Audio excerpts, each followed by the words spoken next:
எட்டு திசை எங்கு இனி முரசு சத்தம் தொனிக்கும் இது இனிதான ஆரம்பம் தான் ஒன்னா கூட்டிடுவோம் பட்டி தொட்டி எங்கும் நம்ம கொடிதான் இனி பறக்கும் இது கேப்டனோட கூட்டம் அப்பா வெற்றி சூட்டிடுவோம் நம்ம வீட்டு பிள்ளை விஜய பிரபாகரன் வராரு கேப்டனோட கொள்கைகளை எடுத்து சொல்ல போறாரு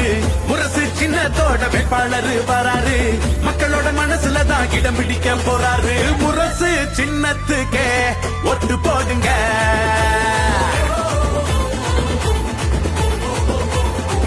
நம்ம முரசு